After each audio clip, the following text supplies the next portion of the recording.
ఓం శాంతి. एक छोटा सा रात्रि क्लास है। ఒక చిన్న రాత్రి క్లాస్ అయ్యింది. 20 दिसंबर 1967 का 20 డిసెంబర్ 1967ది. मुरली कब मिस नहीं करनी चाहिए। మురళిని ఎప్పుడూ కూడా మిస్ చేయకూడదు.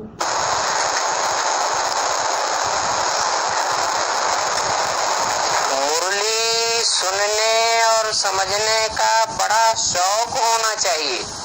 మురళిని వినేందుకు మరియు అర్థం చేసుకునేటటువంటి కోరిక అనేది ఎక్కువగా ఉండాలి.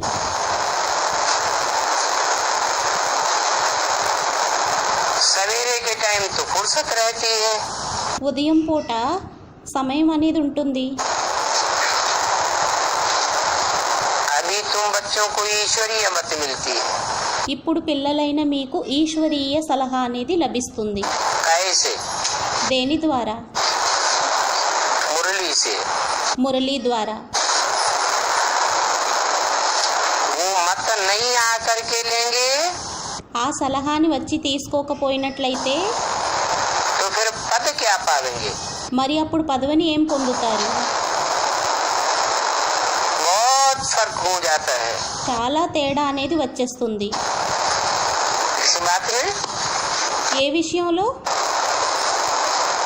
पढ़ाई पढ़ने वालों में చదువుకునే వారిలో जो रेगुलर और पंक्चुअल होकर पढ़ते हैं ఎవరైతే రెగ్యులర్ మరియు పంక్చువల్గా అయ్యి చదువుతారో और जो रेगुलर पंक्चुअल होकर नहीं पढ़ते हैं उनमें बहुत फर्क हो जाता है। మరియు ఎవరైతే రెగ్యులర్ పంక్చువల్గా అయ్యి చదవరో వారిలోని తేడా అనేది వచ్చేస్తుంది.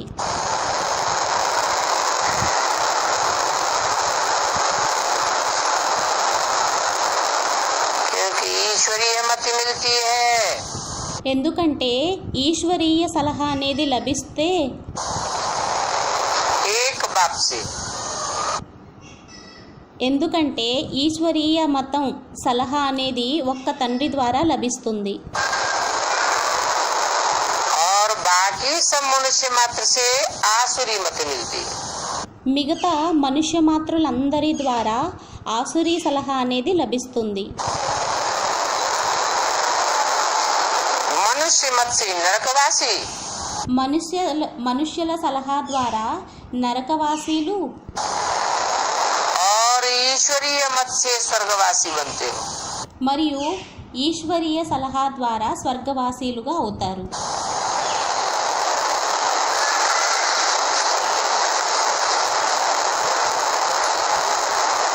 क्या खास बात? ఏం ముఖ్య విషయం? ईश्वर मत में क्या खास बात है? ఈశ్వరీయ సలహాలో ముఖ్య విషయం ఏమయ్యింది? जो स्वर्गवासी बनते हैं దేని ద్వారానైతే స్వర్గవాసీగా అవుతారు.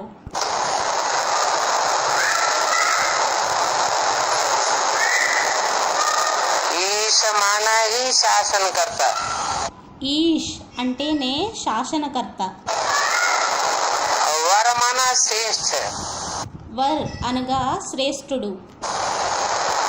जो दुनिया का सबसे श्रेष्ठ से श्रेष्ठ शासन करता है। ఎవరైతే ప్రపంచం యొక్క శ్రేష్టాతి శ్రేష్టమైన శాసనాన్ని చేసేవారయ్యాడో अच्छे से अच्छा शासन करता है। శాసనకర్త మంచి శాసనకర్త మంచి శాసనం అనేది చేస్తారు. कोई शासन करते हैं కొంతమంది శాసనాన్ని చేస్తారు.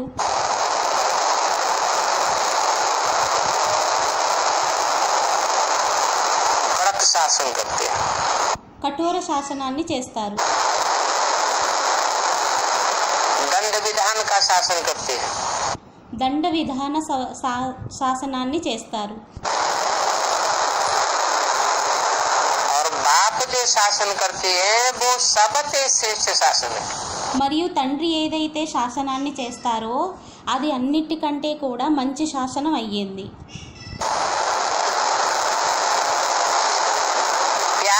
शासन है, ప్రేమ యొక్క శాసనం అయ్యింది, दिल का सौदा है, హృదయం యొక్క వ్యాపారం అయ్యింది.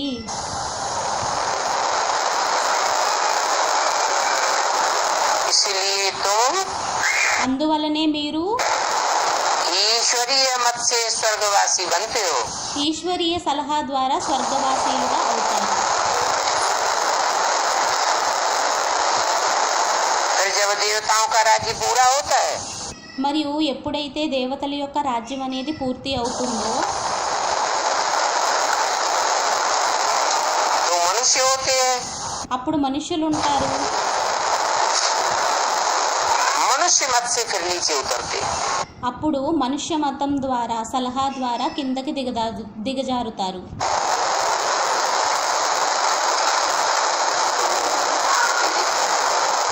देवताओं के राज्य में नीचे नहीं उतरते थे क्या? దేవతల యొక్క రాజ్యంలోని కిందకి దిగేవారు కాదా ఏంటి? हाँ? देवताओं के राज्य में भी तो नीचे उतरे 16 దేవతల యొక్క రాజ్యంలోని కూడా కిందకి దిగారు కదా. कला संपूर्ण से 16 కళల సంపూర్ణం నుండి त्रेता के अंत में 8 कलाएं हो गई ना. త్రేత అంతిమంలో 8 కళలు అయిపోయాయి కదా. फिर మరి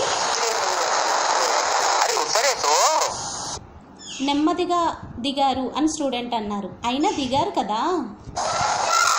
उतरते हैं, దిగుతారు. लेकिन वो यहाँ संगम युग की शूटिंग का प्रभाव है. కానీ ఇక్కడ సంగంయుగి షూటింగ్ యొక్క ప్రభావం అయ్యింది. शूटिंग पीरियड में जब कोई नई आत्मा आती है షూటింగ్ పీరియడ్లోని ఎప్పుడైతే కొత్తాత్మ వస్తుందో तो फोर्स से आती है. అప్పుడు ఫోర్స్తో వస్తుంది.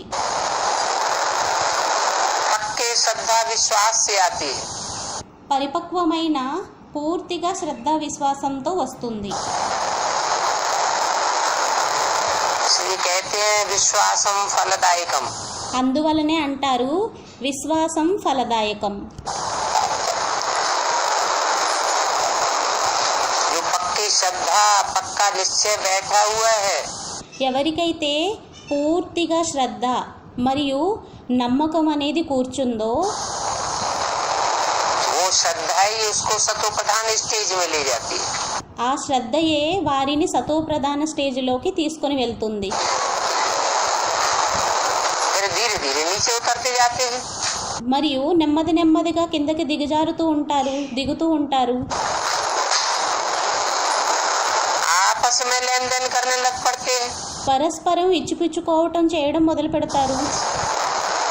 या तो मनमत లేకుంటే మన్మతం, या तो मनुष्य मत का. లేకుంటే మనుష్య సలహా ద్వారా.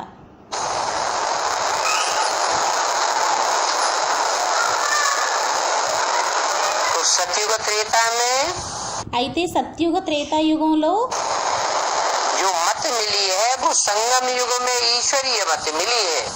ఏదైతే సలహా లభించిందో అది సంగం యుగంలో ఈశ్వరీయ సలహా లభించింది.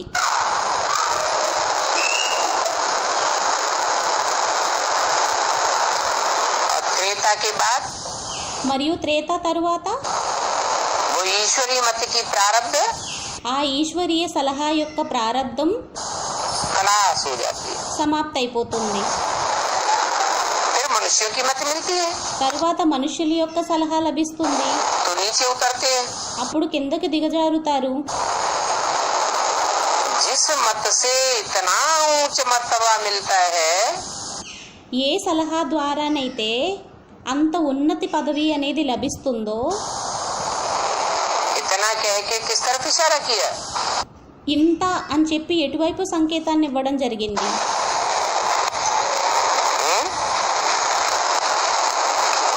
इतना मने लक्ष्मी नारायण के चित्र की तरफ इशारा करते. ఇంత అంటే లక్ష్మీనారాయణ యొక్క చిత్రం వైపు సంకేతాన్ని ఇవ్వడం జరుగుతుంది. जिस मत से इतना ऊंच मर्तबा मिलता है ఏ సలహా ద్వారానైతే ఇంత ఉన్నతమైన పదవి అనేది లభిస్తుందో उस मत पर बच्चे ध्यान नहीं देते हैं. ఆ సలహా మీద పిల్లలు ధ్యాస అనేది పెట్టరు.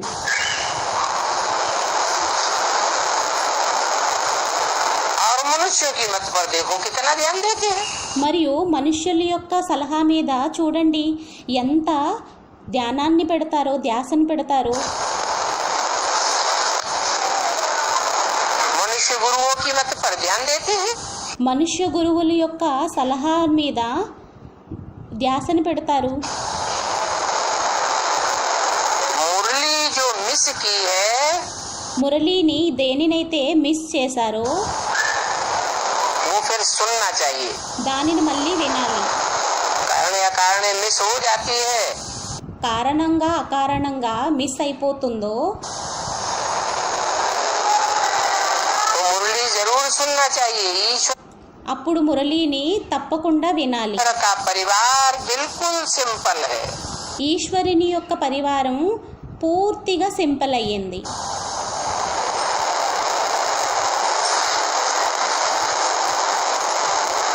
क्या सिंपल है? ఏం సింపుల్ అయ్యింది?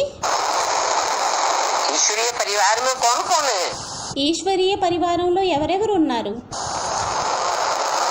लंबे चौड़े संबंध नहीं है। ఎక్కువ సంబంధాలు కాదు. क्या है? ఏంటి? बाप, తండ్రి, बच्चे और बच्चियां। అబ్బాయిలు మరియు అమ్మాయిలు. बाकी जो भी संबंध है మిగతా ఏవైతే సంబంధాలు ఉన్నాయో उनको तोड़ना पड़ता है। వాటిని వదిలిపెట్టాల్సి ఉంటుంది.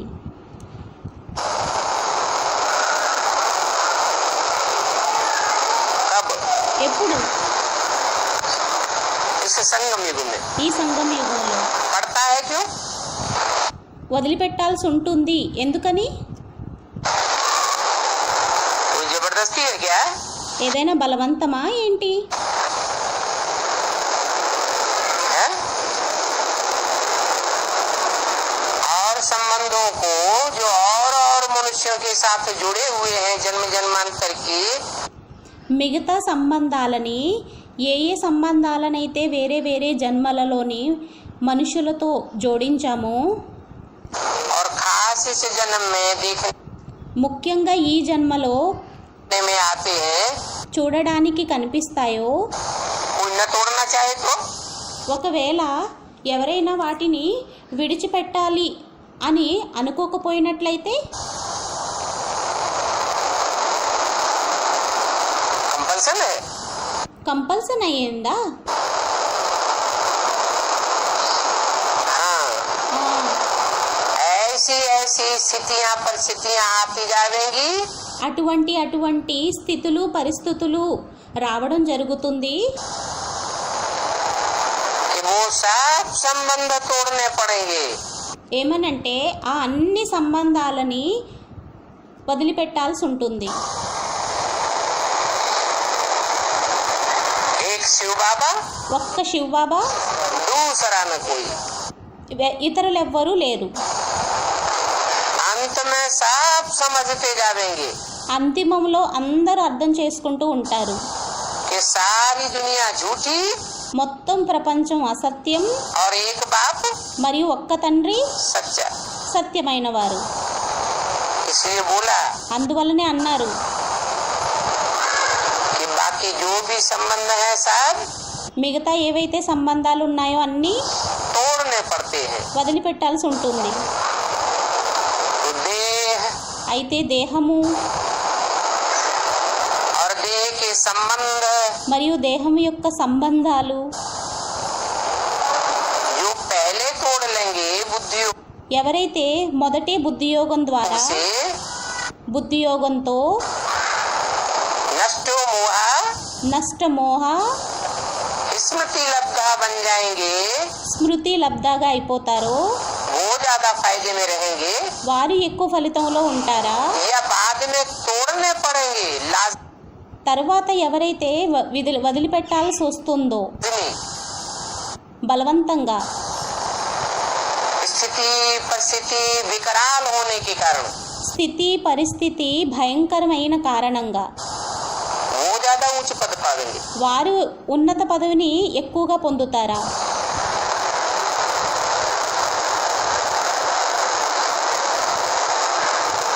बाद में मजबूरी से तोड़ेंगे। తరువాత బలవంతంగా వదిలిపెడతారు.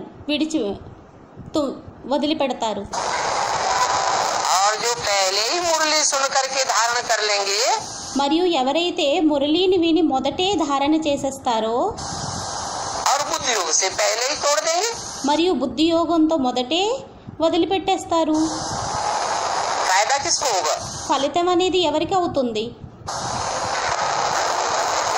जो जितना जल्दी नष्ट हुआ बनेगा, ఎవరు ఎంత త్వరగా నష్టమోహాగా అవుతారో उतना जल्दी उतना ही ऊंचे पद అంతే త్వరగా అంతే ఎక్కువ ఉన్నత పదవిని प्राप्त करेगा।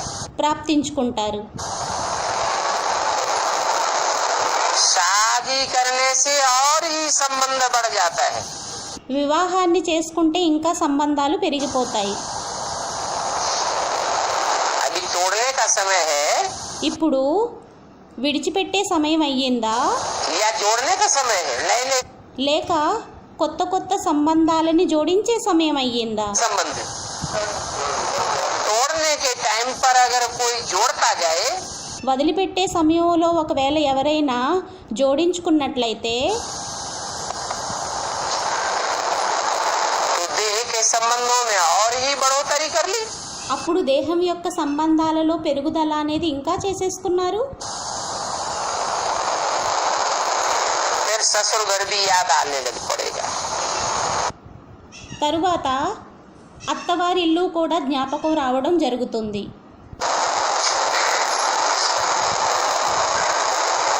मित्र संबंधी नाते गोते सब మిత్రులు, సంబంధీలు, సంబంధికులు याद आने लग पड़ेंगे। అందరూ జ్ఞాపకం రావడం జరుగుతుంది. और यहाँ तो सबको भूलना है। ఇక్కడైతే అందరినీ మర్చిపోవాలి. सिर्फ ईश्वरीय संबंध है। కేవలం ఈశ్వరీయ సంబంధం. क्या है ईश्वरीय संबंध? ఈశ్వరీయ సంబంధం ఏంటి? बाप తండ్రి और आपस में भाई बहन। మరియు పరస్పరంలోని సోదర సోదరీలు. और सब देह सहित देह के सब संबंध भुलाने। మిగతా దేహం సహితంగా దేహ సంబంధికులందరినీ మర్చిపోవాలి.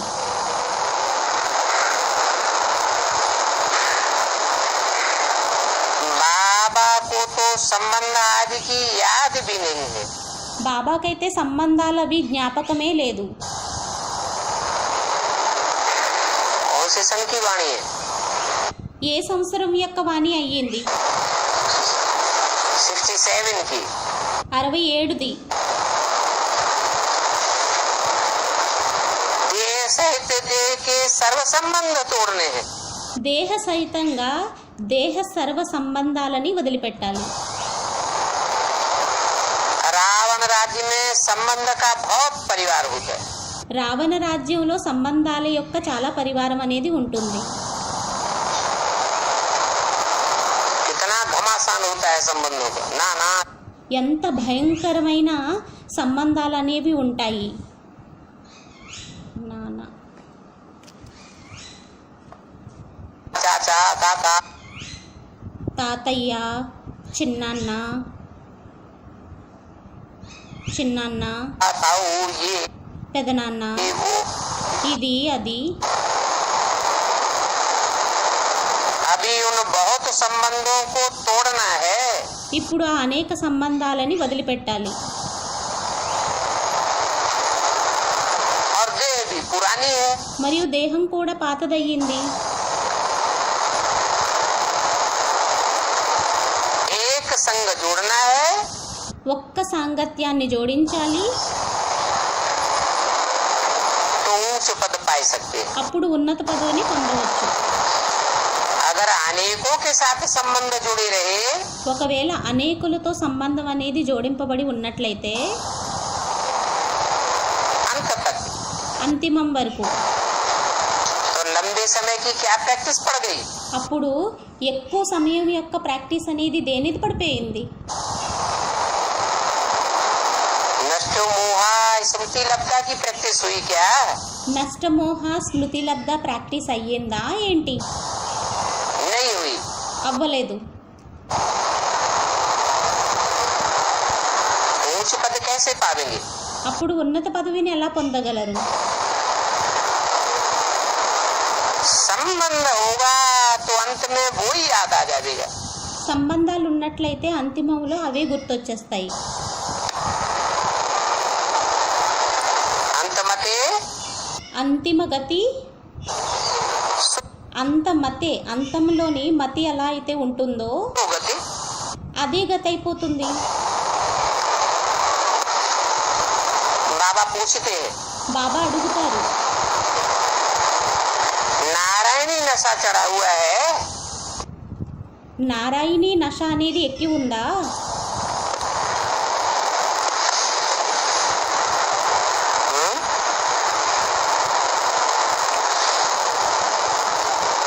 अगर नारायणी नशा चढ़ा हुआ है तो ऊंच पद पा सकते हैं।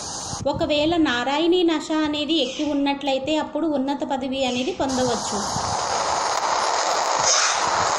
मौत तो सदैव ही सिर पर है। మృత్యువైతే సదైవం తల మీదే ఉంది. सड़क चलते चलते हादसा हो जाता है।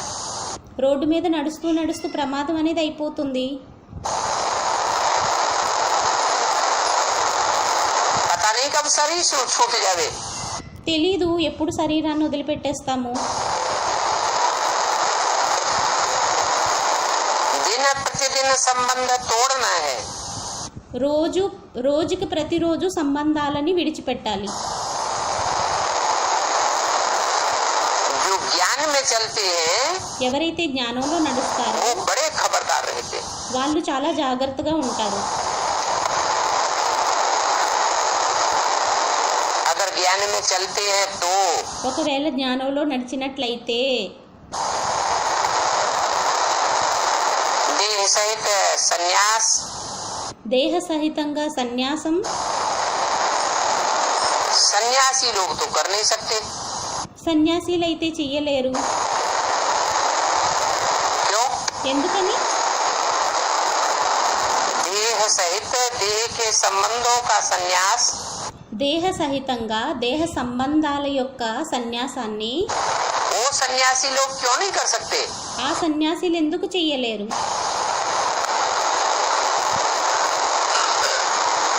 क्योंकि उन्होंने हठपूर्वक ఎందుకంటే వారు మొండిగా देह के संबंधों को त्यागा है। దేహం యొక్క సంబంధాలను విడిచిపెట్టారు. और మరియు हम बाप से प्रीति जोड़ते हैं। మనం తండ్రితో ప్రేమని జోడిస్తాము. इसमें हठयोग की बात ही नहीं। ఇందులో హఠయోగం యొక్క విషయమే లేదు. एक तरफ जुटेगा ఒకవైపు జోడింపబడితే और जितना जास्ती जुटता जाएगा మరియు ఎంత జోడింపబడుతూ ఉంటుందో उतना औरों की तरफ से स्वतः ही అంత ఇతరుల వైపు నుండి స్వతహాగానే टूटता जाएगा। విరిగిపోతూ ఉంటుంది, తొలగిపోతూ ఉంటుంది. तो उन सन्यासियों के लिए कायदा नहीं है। అయితే ఆ సన్యాసీల కోసం నియమం అనేది లేదు. क्या? ఏంటి?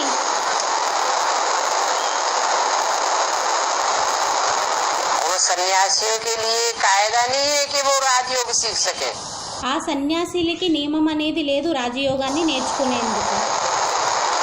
उनको इस प्रकार का ज्ञान मिलता ही नहीं है। వారికి ఈ ప్రకారమైన జ్ఞానం లభించదు. सिवाय तुम ब्राह्मणों के कोई మీరు తప్ప ఎవ్వరికీ కూడా ईश्वरीय ज्ञान नहीं है। ఎవ్వరిలోని కూడా ఈ ఈశ్వరీయ జ్ఞానం అనేది లేదు. तुम ब्राह्मणों की लिस्ट में कौन कौन से ब्राह्मण हैं? అయితే బ్రాహ్మణుల యొక్క లిస్టులో ఎవరెవరు బ్రాహ్మణులు ఉన్నారు? ब्राह्मणों की भी బ్రాహ్మణులది కూడా 9 पूरी हैं। 9 కులాలు ఉన్నాయి. तुम ब्राह्मण किनसे कहा है? బ్రాహ్మణులైన మీరు అని ఎవరితో అనడం జరిగింది?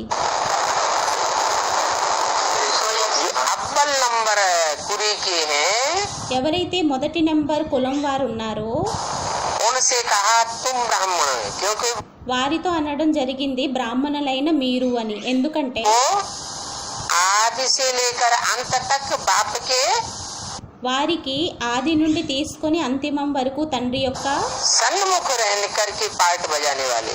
సన్ముఖంగా ఉండి పాత్రని చేసేవారై ఉంటారు. तो तुम्हारे अंदर जो ज्ञान है वो और कोई में नहीं है।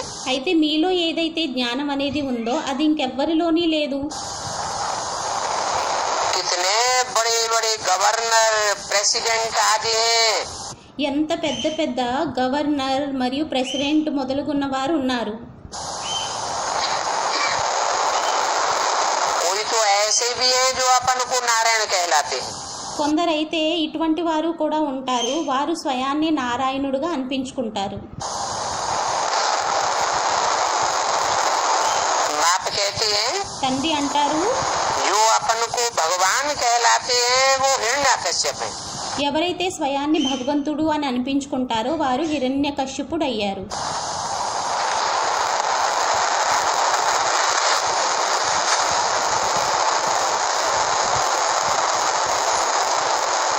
तुम बच्चे मास्टर मैसेंजर व पैगंबर बने हो। పిల్లలైన మీరు మాస్టర్ మెసెంజర్ మరియు పైగంబర్ సందేశకులుగా అయ్యారు. बाप का मैसेज देना तुम्हारा काम है। తండ్రి యొక్క మెసేజ్ని ఇవ్వడం మీ యొక్క కార్యం అయ్యింది. मैसेज लेने वालों में जो अपने कुल का होगा మెసేజ్ని తీసుకునే వారిలో మన యొక్క కులం వారు ఎవరైతే ఉంటారో उसकी पहचान क्या होगी? వారి యొక్క గుర్తింపు ఏమవుతుంది?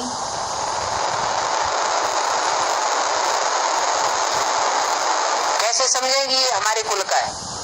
ఏ విధంగా అర్థం చేసుకుంటారు వీరు మన కులం వారు అని? थोड़ा सा सुना देंगे కొంచెం వినిపించినా కూడా वो झट समझ जाएगा, వారు వెంటనే అర్థం చేసేసుకుంటారు, खिंच जाएगा। ఆకర్షింపబడతారు.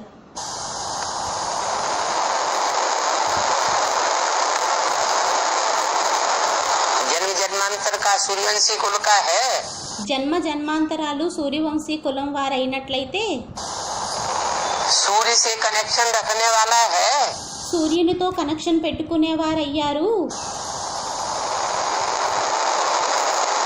राम की आत्मा से कनेक्शन रखने वाला है, రాముని యొక్క ఆత్మతో కనెక్షన్ పెట్టుకునేవారయ్యారు. तो पूर्व जन्मों का वो हिसाब किताब उसको झट ఆ పూర్వజన్మల యొక్క లెక్కాచారం అనేది వెంటనే खींच लेगा। లాగిస్తుంది.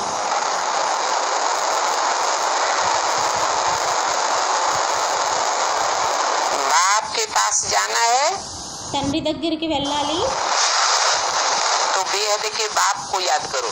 అప్పుడు బేహద్దు తండ్రిని జ్ఞాపకం చేసుకోండి.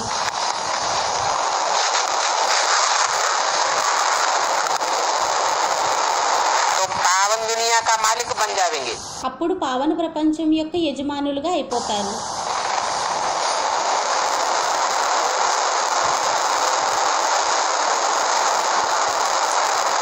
पूछना चाहिए అడగాలి, क्या चाहते हो? ఏమనుకుంటారు, ఏం కోరుకుంటారు? मुक्ति चाहते हो व जीवन मुक्ति चाहते हो? ముక్తిని కోరుకుంటారా లేక జీవన్ముక్తిని కోరుకుంటారా? बाकी मोक्ष तो होता नहीं। మిగతా మోక్షం అయితే అవ్వదు. मोक्ष का अर्थ लगाते हैं सदा काल के लिए मुक्ति। మోక్షం యొక్క అర్థాన్ని వర్తింపజేయటం జరుగుతుంది, సదాకాలికం కోసం ముక్తి. इस दुनिया में कभी आवे ही नहीं। ఈ ప్రపంచంలోకి ఇంకెప్పుడు రానే రావకూడదు.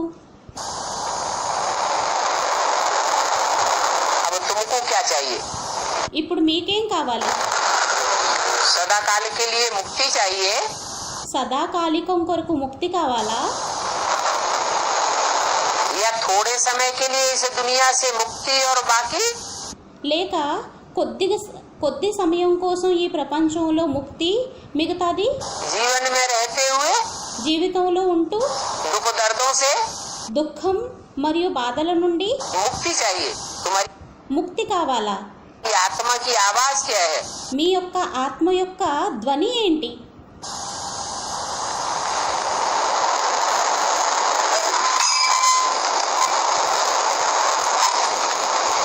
ये तो पूछा जाता है ना। ఇది అడగడం జరుగుతుంది కదా. सन्यासियों से तो पूछना ही व्यर्थ है। సన్యాసిల్ని అడగడమే వేస్ట్. वो तो अपनी हठ के पक्के हैं। हमें ये संसार వారి యొక్క హఠం మొండిగితనంలోని పక్కా అయ్యారు. వారికి ఈ ప్రపంచం नहीं चाहिए। వద్దు. और कहेंगे तो कहेंगे कि स्वर्ग के सुख काग बिस्तर समान। ఇంకా ఏమైనా ఎక్కువగా అన్నట్లయితే అంటారు స్వర్గం యొక్క సుఖం అనేది కాగిరెట్ట సమానము అని. वो भी नहीं चाहिए। అది కూడా వద్దు. अभी देखो भारत में भगवान बहुत हो गए हैं। ఇప్పుడు చూడండి భారత్లోని భగవంతుళ్ళు ఎక్కువైపోయారు.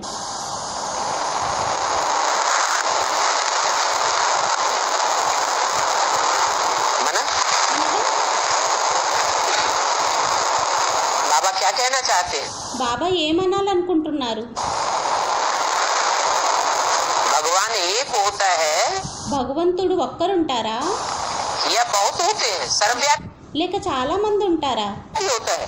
సర్వవ్యాపి అవుతారా? भगवान तो एक व्यापी होता है। భగవంతుడు ఏకవ్యాపి అవుతారు. एक व्यापी ही बन करके आता है। ఏకవ్యాపిగా అయ్యి వస్తారు. एक व्यापी बन करके आवे ఏకవ్యాపిగా అయ్యి వచ్చినట్లయితే तब तो सबकी बुद्धि एक में टिके। అప్పుడే కదా అందరి యొక్క బుద్ధి అనేది ఒక్కరిలో స్థిరమవుతుంది. सर्वव्यापी बन के आवेगा तो क्या होगा? సర్వవ్యాపిగా అయి వచ్చినట్లయితే ఏమవుతుంది? बुद्धि బుద్ధి बिखर जावेगी చెల్లా చెదిరైపోతుందా या एक टिक हो जावेगी? లేక ఏక్టిక్ ఏకాగ్రమవుతుందా? बिखर जावेगी। చెల్లా చెదిరైపోతుంది. ये तो बच्चे समझते हैं। ఇదైతే పిల్లలు అర్థం చేసుకుంటారు. अभी टाइम बहुत पड़ा है। ఇప్పుడు సమయం అనేది చాలా ఎక్కువగా ఉంది. किस बात में? ఏ విషయంలో?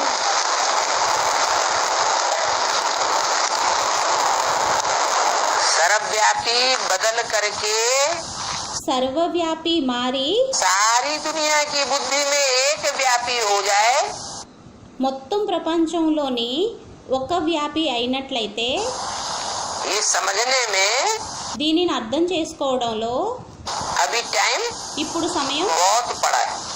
చాలా మిగిలి ఉంది. बच्चे समझते हैं। పిల్లలు అర్థం చేసుకుంటారు. 8-9 वर्ष तो है ही। 8-9 సంవత్సరాలు అయితే ఉంది.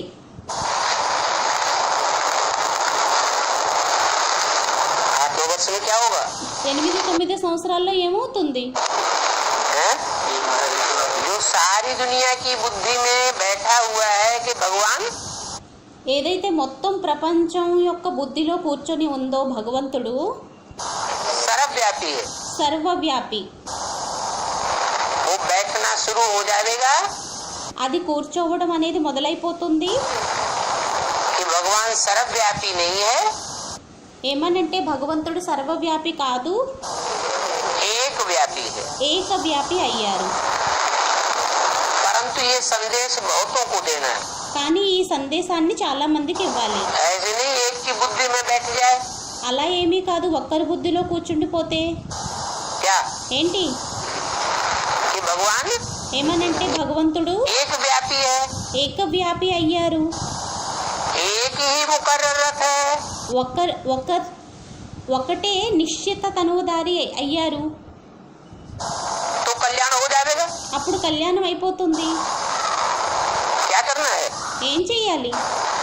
ये बात बहुतों की बुद्धि में बैठे अनेकों को संदेश मिले। ఈ విషయం అనేది చాలా మందిలో కూర్చోవాలి మరియు చాలా మందికి సందేశాన్ని ఇవ్వాలి. संदेश तो देना है ना। సందేశాన్ని అయితే ఇవ్వాలి కదా. ऊंच से ऊंच बाप का परिचय देना है। ఉన్నతుడైన తండ్రి యొక్క పరిచయాన్ని ఇవ్వాలి. ऊंच से ऊंच और नीचे से नीच। ఉన్నతము మరియు నీచాతి నీచం. धर्म पिताएं होते हैं ना। ధర్మపితలు అవుతారు కదా. कोई धर्म पिताएं पहले आए, कोई धर्म पिताएं बाद में आए। కొంతమంది ధర్మపితలు మొదట వచ్చారు, కొంతమంది ధర్మపితలు తరువాత వచ్చారు. कोई उत्तरोत्तर श्रेष्ठ युग में आए, కొంతమంది ఉత్తరోత్తర్ శ్రేష్ఠ యుగంలో వచ్చారు. और कोई उत्तरोत्तर కొంతమంది ఉత్తరోత్తర్ नीचे युग में आए। కింద యుగాలలో వచ్చారు. तो जैसे टाइम पर जिनकी पैदाइश होती है, అయితే ఏ సమయంలో ఎవరి యొక్క ఉత్పత్తి అయితే అవుతుందో उतने ही तो ऊंचा कार्य करने वाले होंगे। అంతే ఉన్నత కార్యాన్ని చేసేవారై ఉంటారు కదా. तुमको तो ऊंच से ऊंच बाप का परिचय देना है। అయితే ఉన్నతుడైన తండ్రి యొక్క పరిచయాన్ని ఇవ్వాలి. ऊंच से ऊंच युग कौन सा है? ఉన్నతమైన యుగం ఏమయ్యింది? సంగం యుగం అని స్టూడెంట్ అన్నారు. सतयुग సత్యుగం समझते हैं, बहुत ऊंचा युग है। అనుకుంటారు చాలా ఉన్నతమైన యుగం అని. लेकिन वहाँ भगवान तो కానీ అక్కడ భగవంతుడైతే होता ही नहीं। किसी को पहचान होती है भगवान की? ఉండరు. ఎవరికైనా భగవంతుడి యొక్క గుర్తింపు అనేది అవుతుందా? नहीं। అవ్వదు. हाँ, सतयुग की स्थापना करने वाला సత్యుగాన్ని స్థాపన చేసేవారు सतयुग से पहले होगा సత్యుగం కంటే ముందు ఉంటారా या सतयुग में होगा? లేక సత్యుగంలో ఉంటారా? सतयुग से पहले होता है। సత్యుగం కంటే ముందు ఉంటారు. तो सतयुग से जो पहले का युग है, అయితే సత్యుగం కంటే మొదటి యుగం ఏదైతే ఉందో जिसमें बाप भगवान आते हैं, దేనిలోనైతే భగవంతుడు తండ్రి వస్తారో वो है श्रेष्ठ से श्रेष्ठ पुरुषोत्तम संगम युग। అదయింది శ్రేష్టాతి శ్రేష్టమైన పురుషోత్తమ సంగం యుగం. यहाँ बाप आकर ఎక్కడైతే తండ్రి వచ్చి पुरुष अर्थात आत्माओं को नंबर పురుష్ అనగా ఆత్మల్ని वार నెంబర్ వారుగా उत्तम उत्तम डिक्लेयर करते हैं। ఉత్తములుగా డిక్లేర్ చేస్తారు.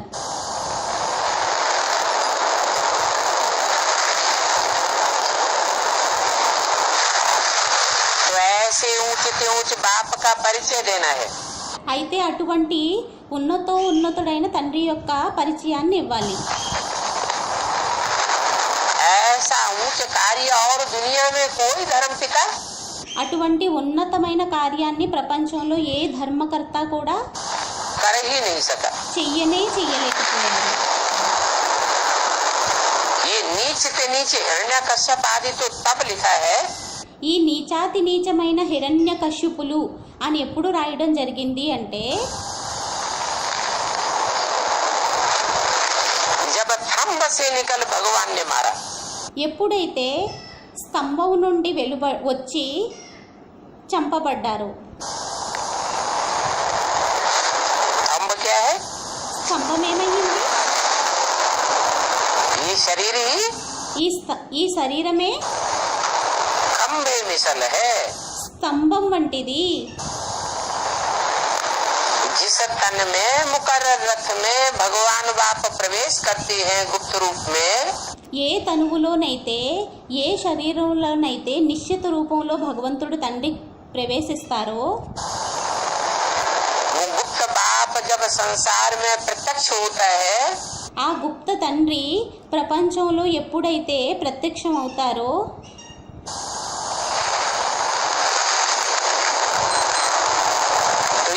हिरण्यकश्यप सब खलास हो जाते। అయితే ఆ హిరణ్య కశ్యపులందరూ కూడా సమాప్తైపోతారు.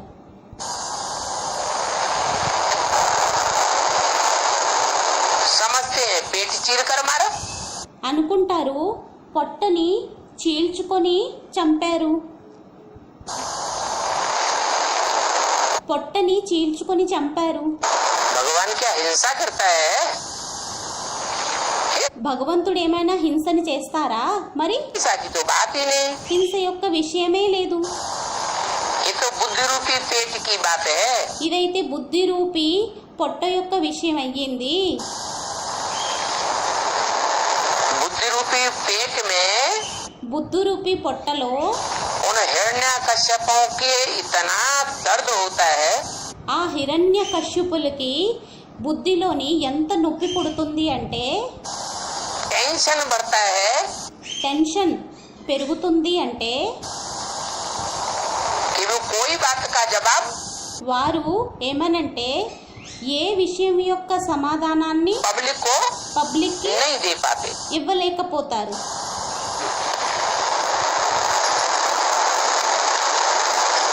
तो शास्त्रों में लिख दिया है, అయితే శాస్త్రాలలో వ్రాసేశారు,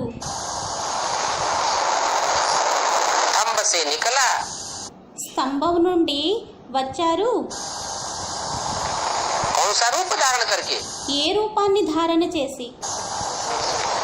नर के रूप में నరుడి రూపంలో सिंह का रूप धारण करके निकला। సింహ రూపాన్ని ధారణ చేసి వచ్చారు. जैसे जंगल में शेर की आवाज ఏ విధంగా అడవిలో సింహం యొక్క ధ్వని सारे जंगल को दहला देती है, మొత్తం అడవినంతటినీ కూడా భయపెట్టేస్తుంది. ऐसे ही बाप भी అదే విధంగా తండ్రి కూడా इस संसार रूपी जंगल में ఈ ప్రపంచం అనే అడవిలో सिंह रूप बन करके प्रत्यक्ष होता है। సింహ రూపంగా అయ్యి ప్రత్యక్షమవుతారు. जिसकी बातों का, जिसकी दाढ़ का, सारे అతని యొక్క మాటలది, అతని యొక్క గర్జనది, संसार में कोई के पास जवाब అతని యొక్క విషయాల యొక్క ప్రశ్నల యొక్క సమాధానం అనేది ఎవరి దగ్గర नहीं होता। ఉండదు. बाकी भगवान कैसे हिंसा करेंगे? మరి భగవంతుడు ఏ విధంగా హింసన చేయగలుగుతారు? कि कोई का पेड़ फाड़ेंगे, ఎవరిదైనా పొట్టని చీల్చేస్తారు. ये तो सब गपोड़े लिख दिए हैं ఇవన్నీ గొప్పలనే రాసేశారు. काय में? దేనిలో? शास्त्रों में। శాస్త్రాలలో. अब ये ब्लाइंड फेथ कितना है? ఈ అంధశ్రద్ధ అనేది ఎంత ఉంది?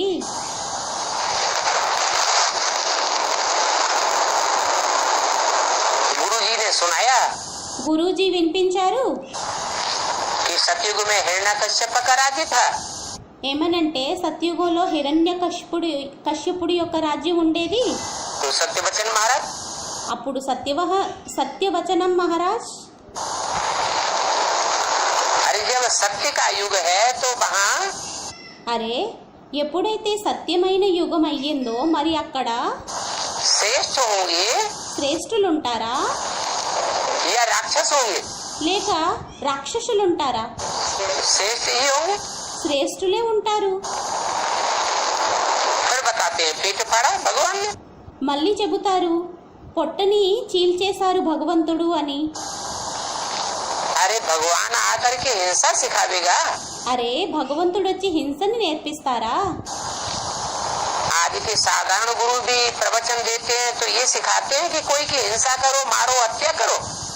ఈ రోజుల్లో గురువులు కూడా ఏదైతే ప్రవచనాలు ఇస్తారో అందులో వారు ఏమైనా నేర్పిస్తారా? హింసని చెయ్యండి, ఎవరినైనా చంపండి అని. इन शास्त्रों के सही अर्थ भगवान बाप ही आकर के सिखाते हैं। ఈ శాస్త్రాల యొక్క అసలైన అర్థాన్ని భగవంతుడు తండ్రే వచ్చి అర్థం చేయిస్తారు. जैसे वो पेट है, ఏ విధంగా అయితే ఆ పొట్ట అయ్యిందో उस पेट में कोई बात पचाई जाती है। ఆ పొట్టలో ఏదైనా విషయాన్ని జీర్ణం చేసుకోవటం జరుగుతుంది. ये बुद्धि रूपी पेट है। ఇది బుద్ధి రూపీ పొట్ట అయ్యింది. उस पेट में भोजन पचाया जाता है ఆ పొట్టలో భోజనాన్ని జీర్ణించుకోవటం జరుగుతుంది. और बुद्धि रूपी पेट में మరియు బుద్ధి రూపీ పొట్టలో कोई ज्ञान की बातें पचाई जाती है। ఏదైనా జ్ఞానం యొక్క విషయాలని జీర్ణించుకోవటం జరుగుతుంది. गणेश का पेट कितना बड़ा दिखाते हैं, గణేశుడి యొక్క పొట్టని ఎంత పెద్దదో చూపిస్తారు. भीम का पेट कितना बड़ा दिखाते हैं, భీముడి యొక్క పొట్టని ఎంత పెద్దగా చూపిస్తారు. क्यों दिखाया है? ఎందుకు చూపించారు? बुद्धि रूपी पेट బుద్ధి రూపీ పొట్ట कैसे विशाल होता है, ఎంత విశాలంగా ఉంటుంది ये दिखाने के लिए दिखाया है। ఇది नहीं చూపించడం కోసం చూపించారు. तो बुद्धि तो सूक्ष्म, లేకుంటే బుద్ధి అయితే సూక్ష్మమయ్యింది. इसकी बुद्धि बड़ी है, ये कैसे दिखावे? వీరి యొక్క బుద్ధి పెద్దది, ఇది ఎలా చూపించగలుగుతారు? भारत में भगवान ढेर के ढेर हो गए। భారత్లోని భగవంతుళ్ళు చాలా అనేకమైపోయారు.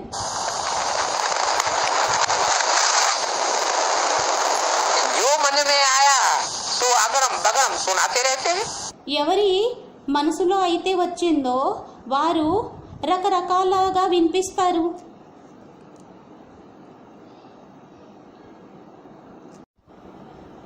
जो मन में आया तो अगरम बगरम सुनाते रहते हैं। और भक्त ब्लाइंड फेथ మరియు భక్తులు అంధశ్రద్ధకులు करते रहते हैं। అంధశ్రద్ధని చేస్తూ ఉంటారు. भक्ति मार्ग की तो कमाल है। భక్తి మార్గం యొక్క అద్భుతం అయ్యింది. और उनके फॉलोअर्स करोड़ों की तादाद में।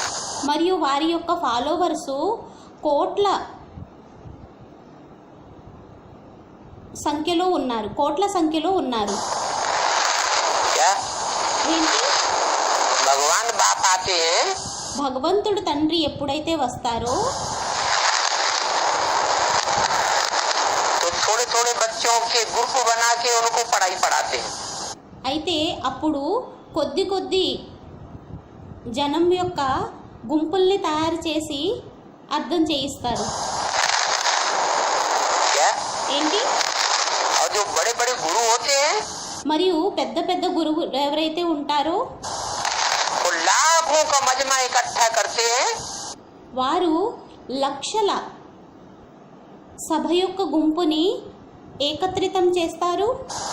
और बड़े बड़े माइक लगा के लाउड स्पीकर लगा के మరియు పెద్ద మైకుల్ని పెట్టి లౌడ్ స్పీకర్లు పెట్టి उनके पास आवाज వారి దగ్గర సౌండ్ని पहुंचाते हैं। చేరుస్తారు. तो देखो तुम बच्चे कितने थोड़े हो, అయితే చూడండి, పిల్లలైన మీరు ఎంత కొద్ది మంది అయ్యారు. जिनकी यादगार है 5 पांडव। వారి యొక్క స్మృతి చిహ్నం అయ్యింది పంచ పాండవులు. 5 उंगलियां हैं, 5 వేళ్ళయ్యాయి. मुट्ठी में बंद कर लो। పిడికిల్లో బంధించేయండి. तुम हो मुट्ठी भर बच्चे మీరయ్యారు గుప్పెడు మంది పిల్లలు. और वो है మరియు వారయ్యారు करोड़ों की तादाद में फॉलोअर्स। కోట్ల సంఖ్యలో సభ్యులయ్యారు, ఫాలోవర్స్ అయ్యారు. आगे चल करके दिन प्रतिदिन ముందుకు వెళ్ళే కొలది చాలా बहुतों को साक्षात्कार होते रहेंगे। ముందుకు వెళ్ళే కొలది రోజుకి చాలా మందికి సాక్షాత్కారాలు అవుతూ ఉంటాయి. किस बात की ఏ విషయంలో? है? ऊंच से ऊंच ఏమనంటే ఉన్నతమైన बाप हमको मिला है, अब తండ్రి మాకు లభించారు, आया हुआ है। ఇప్పుడు వచ్చి ఉన్నారు. ये साक्षात्कार होते रहेंगे। ఈ సాక్షాత్కారాలు అవుతూ ఉంటాయి.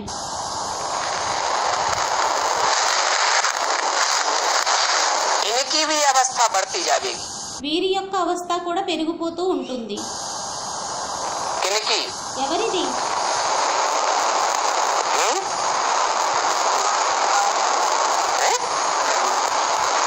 इनकी कहते हैं तो किसकी तरफ इशारा दिया? వీరిది అని ఎప్పుడైతే అంటారో అప్పుడు ఎవరి వైపు సంకేతాన్ని ఇవ్వడం జరుగుతుంది? उनकी अवस्था है, वो तो बड़े हुए अवस्था वाले ही है। స్టూడెంట్ ఏదో అన్నారు, కాదు వారి యొక్క అవస్థ అయితే ఎక్కిన అవస్థ అయ్యి ఉన్నది बढ़ती जा गई क्या? పెరుగుతుందా ఏంటి? दो तरह के साक्षात्कार होते हैं। రెండు రకాల సాక్షాత్కారాలు అవుతాయి. एक बुद्धि का साक्षात्कार ఒకటి బుద్ధి యొక్క సాక్షాత్కారము, और एक మరియు రెండోది बंद आंखों का साक्षात्कार। కళ్ళు మూసుకొని సాక్షాత్కారాలు. भक्तों को कौन से साक्षात्कार होते हैं? భక్తులకి ఏ సాక్షాత్కారాలు అవుతాయి? बंद आंखों के साक्षात्कार होते हैं। కళ్ళు మూసుకొని సాక్షాత్కారాలు అవుతాయి. और बुद्धिमान बाप के बुद्धिमान बच्चों को कौन से साक्षात्कार होते हैं? మరియు బుద్ధిమంతుడు తండ్రి యొక్క బుద్ధిమాన్ పిల్లలకి దేని యొక్క సాక్షాత్కారాలు అవుతాయి? बुद्धि के साक्षात बुद्धि मानस బుద్ధి యొక్క సాక్షాత్కారాలు. బుద్ధి అనగా समझ की बात। తెలివి యొక్క విషయం అయ్యింది. तो इनकी भी अवस्था बढ़ती जाएगी। అయితే వీరి యొక్క అవస్థ కూడా పెరుగుతూ ఉంటుంది. इनकी ఎవరిది? इनकी कह करके వీరిది అని दो आत्माओं की तरफ इशारा किया, ఇద్దరి ఆత్మల వైపు సంకేతాన్ని ఇచ్చారు. राम और రాముడు మరియు कृष्ण। కృష్ణుడు. यही तो रथ हैं। వీరే రథాలు అయ్యారు కదా. एक टेम्परेरी रथ ఒకరు టెంపరరీ రథం और एक మరియు ఇంకొకరు मुकर्रर रथ। ముఖరర రథం, నిశ్చిత రథం. अभी अवस्था इनकी बढ़ी हुई नहीं है। ఇప్పుడు అవస్థ అనేది వీరిది ఎక్కబడి లేదు. आगे चल करके इनकी भी ముందుకు వెళ్ళి వీరిది కూడా बढ़ती जाएगी। అవస్థ అనేది పెరిగిపోతూ ఉంటుంది. दिन प्रतिदिन बहुतों को साक्षात्कार होते रहेंगे। రోజు ప్రతిరోజుకి సాక్షాత్కారాలు అయిపోతూ ఉంటాయి. आज में भी क्या हुआ? ఆదిలో కూడా ఏమయ్యింది? वृद्धतन को देखते थे, వృద్ధతనముని చూసేవారు. फिर कृष्ण का साक्षात्कार होता था। అప్పుడు కృష్ణుని యొక్క సాక్షాత్కారాలు అయ్యేవి. कृष्ण बच्चे का साक्षात्कार करते थे। కృష్ణ పిల్లవాడి యొక్క సాక్షాత్కారాలని చేసుకునేవారు. अंत में అంతిమంలో बाप का साक्षात्कार करेंगे। తండ్రి యొక్క సాక్షాత్కారాలని చేసుకుంటారు.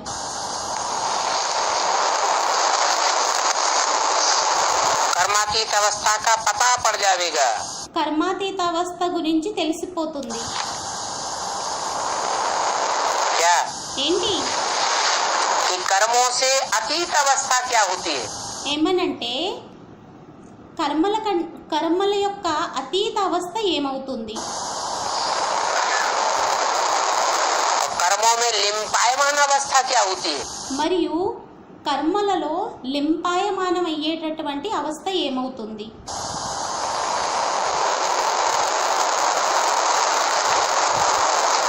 कर्मेंद्रिया तो होती है ना। కర్మేంద్రియాలు అయితే ఉంటాయి కదా. कर्मेंद्रियों से कर्म करते हैं కర్మేంద్రియాలతో కర్మని చేస్తారు. तो उन कर्मों का असर तो అప్పుడు ఆ కర్మల యొక్క ప్రభావం అయితే होता ही है। అవుతూనే అవుతుంది. फिर ऐसी स्टेज बन जाए మళ్ళీ అటువంటి స్టేజ్ అనేది తయారైపోవాలి. कि कर्मेंद्रियों से कर्म भल होता रहे, ఏమనంటే కర్మేంద్రియాలతో కర్మలైతే భలే అయినప్పటికీ కూడా परंतु उसका कोई लेप छेप आत्मा के ऊपर కానీ దాని యొక్క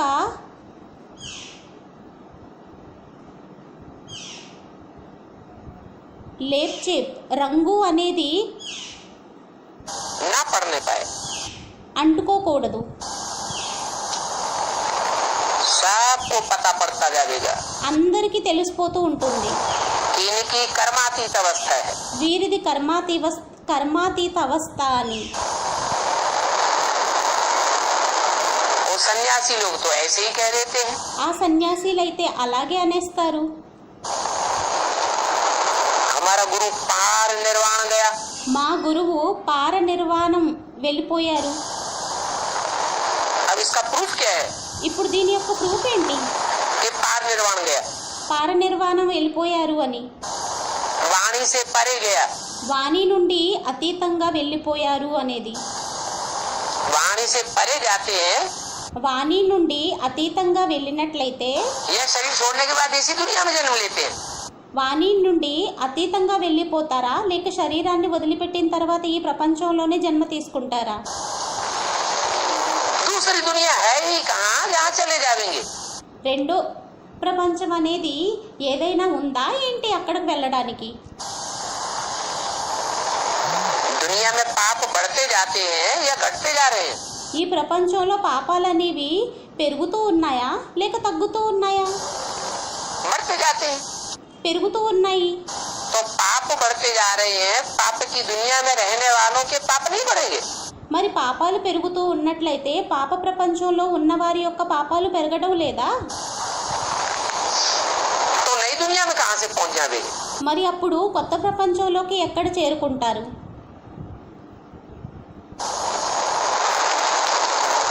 तो सबको कर्मातीत अवस्था का पता पड़ता जाएगा। అయితే అందరికీ కర్మాతీత అవస్థ గురించి తెలిసిపోతూ ఉంటుంది. कि कौन कौन की कर्मातीत अवस्था हो रही है।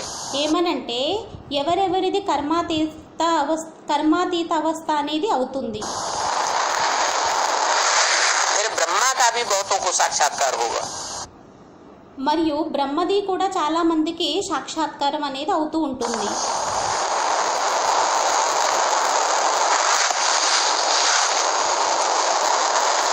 योग बल बढ़ता जाएगा ना, యోగ బలం పెరుగుతూ ఉంటుంది కదా. तो जितना जितना योग बल बढ़ता जाएगा అయితే ఎంతెంత యోగ బలం అనేది పెరుగుతూ ఉంటుందో उतना उतना बहुतों को అంతంత చాలా మందికి बुद्धि में బుద్ధి आता जाएगा। వస్తూ ఉంటుంది. ये बहुत गुह्य राज है ज्ञान की। ఇది చాలా గుహ్య రహస్యం అయ్యింది జ్ఞానంది. लिखा हुआ भी है వ్రాయబడి కూడా ఉంది. गुह्यात गुह्यतरम ज्ञानम। గుహ్యాత్ గుహ్యతరం జ్ఞానం. भगवान आते हैं భగవంతుడు ఎప్పుడైతే వస్తారో तो कैसा ज्ञान सुनाते हैं? అప్పుడు ఎటువంటి జ్ఞానాన్ని వినిపిస్తారు? गुह्य ज्ञान नहीं सुनाते। గుహ్యమైన జ్ఞానాన్ని వినిపించరా? गुह्य से भी गुह्य राज सुनाते। గుహ్యమైన జ్ఞానాన్ని వినిపించరు. గుహ్యం కంటే కూడా గుహ్యమైన జ్ఞానాన్ని వినిపిస్తారు. क्या मतलब? దీని అర్థం ఏమైంది? दुनिया में जो ज्ञान की बातें सुनाई जाती हैं ప్రపంచంలో ఏదైతే జ్ఞానం యొక్క విషయాలను వినిపించడం జరుగుతుందో वो तो अंधश्रद्धा की बातें हैं। అదైతే అంధశ్రద్ధ యొక్క విషయాలయ్యాయి. शास्त्रों की पुरानी पुरानी बातें। శాస్త్రాల యొక్క పురాతన యొక్క విషయాలు. बाप आकर के తండ్రి వచ్చి कृष्ण के अंतिम चोले में కృష్ణుని యొక్క అంతిమ శరీరంలో गुह्य बातें तो सुनाते हैं ना। గుహ్య విషయాలనైతే వినిపిస్తారు కదా. दुनिया कहती है भगवान सर्वव्यापी है, ప్రపంచం అంటుంది భగవంతుడు సర్వవ్యాపి. और ब्रह्मा के तन से क्या बोला? మరియు బ్రహ్మతనువు ద్వారా ఏమన్నారు? भगवान భగవంతుడు एक व्यापी है। ఏకవ్యాపి అయ్యారు. तो गुह्यता की बात तो सुनाई, అయితే గుహ్యత యొక్క విషయాన్నైతే వినిపించారు.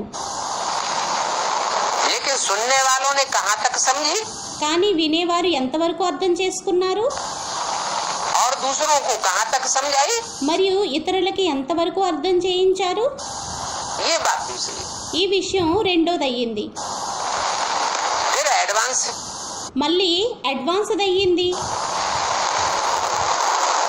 राम बाप वाली आत्मा में बाप के रूप में प्रत्यक्ष होता है, రామ్ తండ్రి యొక్క తండ్రి ద్వారా తండ్రి రూపంలో ప్రత్యక్షం అవుతారు. तो और कोई ये राज समझाते। మరియు ఇంకా గుహ్యమైన రహస్యాలను అర్థం చేయిస్తారు, వినిపిస్తారు.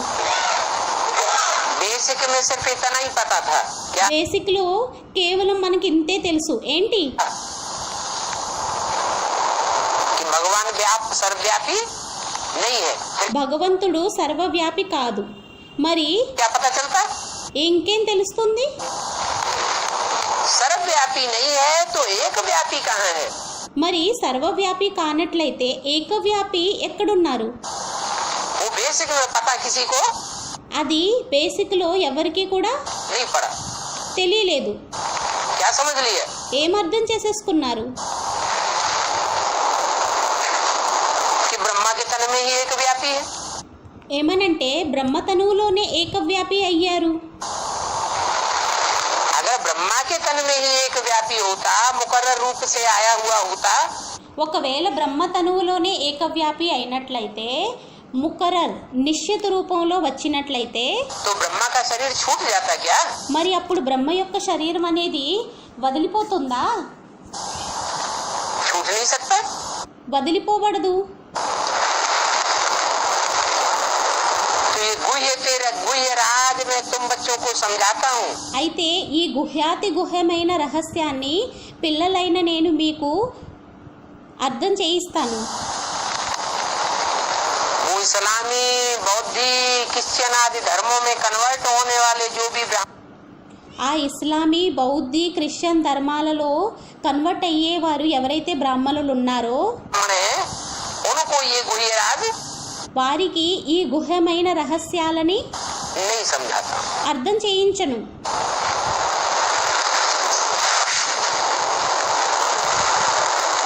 फिर ब्रह्मा का नाम कम थोड़े ही है। మరి ఇప్పుడు బ్రహ్మ యొక్క పేరు తక్కువ ఏంటి?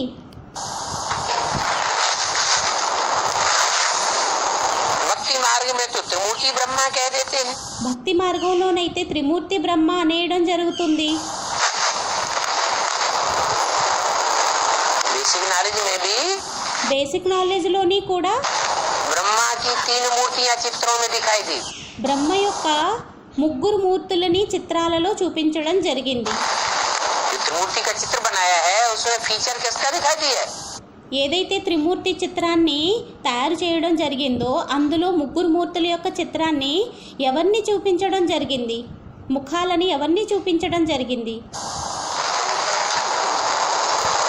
ब्रह्मा का जो फीचर है चेहरा బ్రహ్మ యొక్క ముఖం ఏదైతే ఉందో है, वही विष्णु का चेहरा दिखाई दिया। वो అది విష్ణువుది చూపించేశారు. शंकर का चेहरा दिखाई दिया। అదే శంకరుడిది కూడా ముఖాన్ని చూపించేశారు. सिर्फ मुंह चाटा दी, కేవలం మీసాల్ని తీసేశారు. चेहरा तो वही दिखाई दिया। ముఖాన్నైతే అదే చూపించేశారు. तो भक्ति मार्ग की बात हुई या ज्ञान मार्ग की बात हुई? అయితే భక్తి మార్గం యొక్క విషయం అయ్యిందా లేక జ్ఞాన మార్గం యొక్క విషయం అయ్యిందా? ये तो भक्ति मार्ग की बात हुई। ఇదైతే భక్తి మార్గం యొక్క విషయం అయ్యింది. भगवान बाप భగవంతుడు తండ్రి कृष्ण वाली आत्माओं के तन के द्वारा కృష్ణుని యొక్క ఆత్మ తనువు ద్వారా त्रिमूर्ति शिव के रूप में प्रत्यक्ष नहीं होते। త్రిమూర్తి శివుని రూపంలో ప్రత్యక్షం అనేది అవ్వరు. तो ब्रह्मा त्रिमूर्ति नहीं है, అయితే బ్రహ్మ త్రిమూర్తి కాదు. ब्रह्मा की 3 मूर्तियां नहीं है। బ్రహ్మకి 3 మూర్తులు లేరు. किसकी 3 मूर्तियां हैं? ఎవరి 3 మూర్తులయ్యారు? ఎవరికి 3 మూర్తులయ్యారు? शिव की 3 मूर्तियां। శివుని యొక్క 3 మూర్తులయ్యారు. वो तीनों ही मूर्तियां ఆ 3 మూర్తులు शिव का कल्याणकारी है या अकल्याणकारी है? శివుడు కళ్యాణకారి అయ్యారా లేక అకళ్యాణకారి అయ్యారా?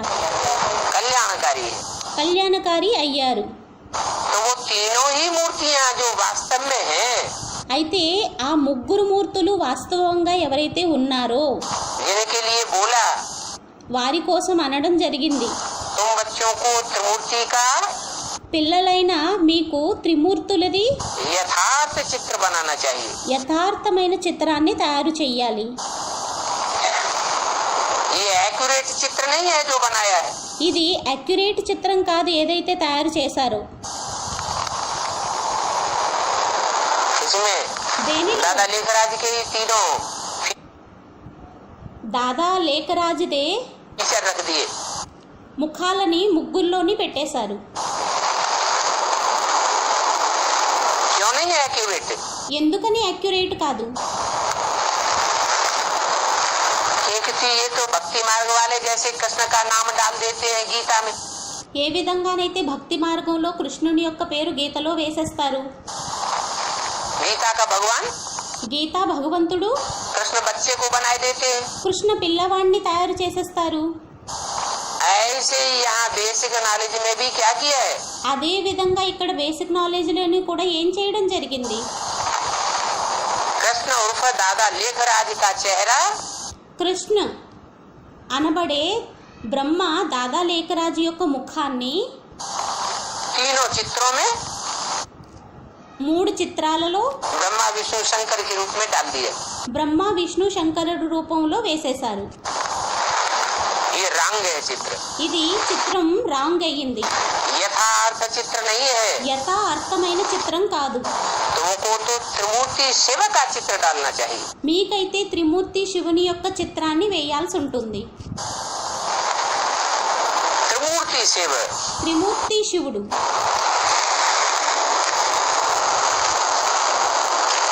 हाँ ఆ, ब्रह्मा का पार्ट जास्ती है। బ్రహ్మ యొక్క పాత్ర అనేది ఎక్కువే అయ్యింది, ఎక్కువగా ఉంది. आदि में भी ब्रह्मा का पार्ट, ఆదిలో కూడా బ్రహ్మ యొక్క పాత్ర, फिर మళ్ళీ शंकर के रूप में पार्ट बजाते हैं तो भी ब्रह्मा की सोल प्रवेश करके पार्ट बजाती है। శంకరుడు రూపంలో ఎప్పుడైతే పాత్ర అనేది చేస్తుందో అయినా కూడా బ్రహ్మ ప్రవేశించే పాత్రని చేస్తారు. फिर ब्रह्मा सो మరియు బ్రహ్మ विष्णु बनता है, విష్ణువుగా అవుతారు. तो वो भी एक ही हो गया, ब्रह्मा सो विष्णु। అది కూడా ఒక్కరైపోయారు, బ్రహ్మ సో విష్ణువుగా అయిపోయారు. तो भी ब्रह्मा की सोल पार्ट बजाती है। అప్పుడు కూడా బ్రహ్మ యొక్క సోల్ అనేది పాత్ర అనేది చేస్తుంది. तो सोल पार्ट बजाती है, అయితే సోల్ అనేది పాత్రని అభినయిస్తుంది. बाकी मूर्ति మిగతాది మూర్తి, मूर्ति ब्रह्मा की नहीं है। మూర్తి బ్రహ్మది కాదు. इसलिए అందువలనే भक्ति मार्ग में భక్తి మార్గంలో ब्रह्मा की मूर्ति బ్రహ్మ యొక్క మూర్తి नहीं बनाते, తయారు చెయ్యరు. मंदिर మందిరాలు नहीं बनाते, తయారు చెయ్యరు. पूजा పూజ नहीं करते। చెయ్యరు.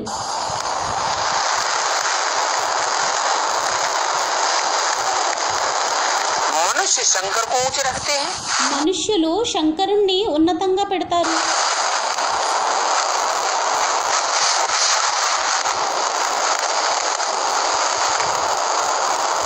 तुम किसको ऊंचे रखते हैं, रखेंगे? మీరు ఎవరిని ఉన్నతంగా పెడతారు?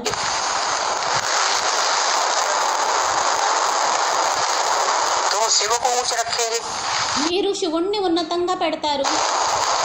मनुष्य शंकर को ऊंचे रखते हैं। మనుష్యులు శంకరుణ్ణి ఉన్నతంగా పెడతారు.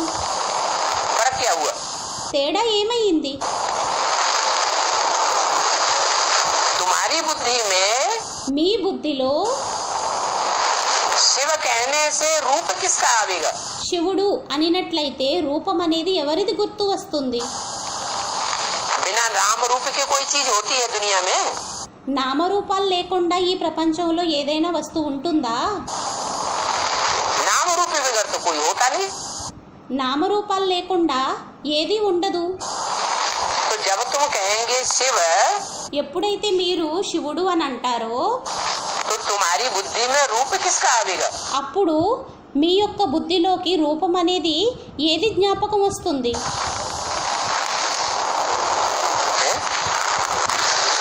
बिंदी బింది. बिंदी तो जो विधर्मी धर्म पिताएं हैं उनकी बुद्धि में भी बिंदी आती है। విధర్మి ధర్మపితలు ఎవరైతే ఉన్నారో వారి బుద్ధిలోకి కూడా బిందువు అనేది వస్తుంది. वो तो साकार को मानते ही नहीं। వారైతే సాకారుణ్ణి ఒప్పుకోరు.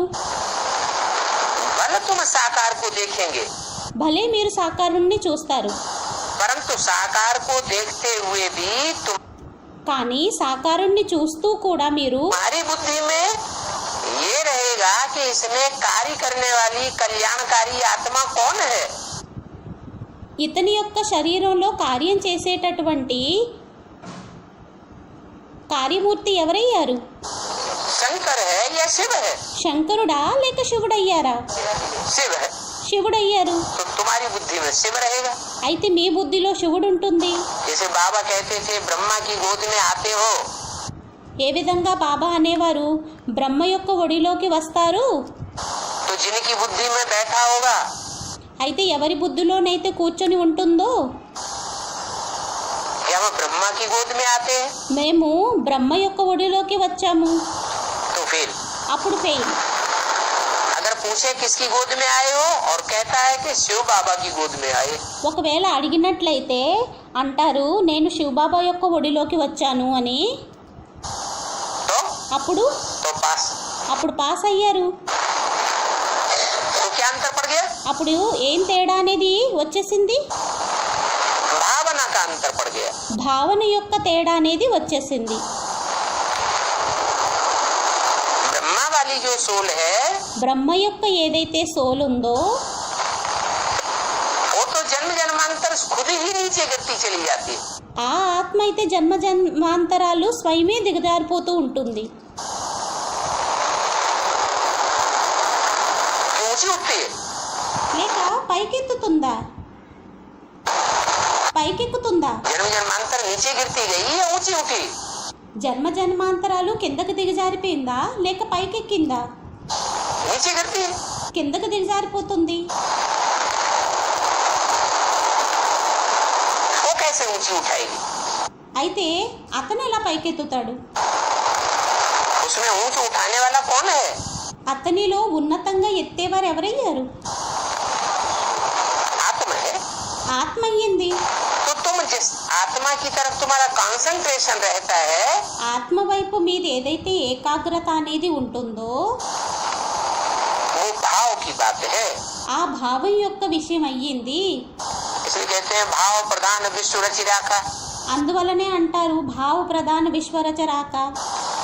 जिस भाव से जो काम किया जाता है ఏ భావంతో అయితే ఏ కార్యాన్ని అయితే చేస్తారో वैसा ही उसका फल मिलता है। అదే విధంగా దాని యొక్క ఫలం అనేది లభిస్తుంది.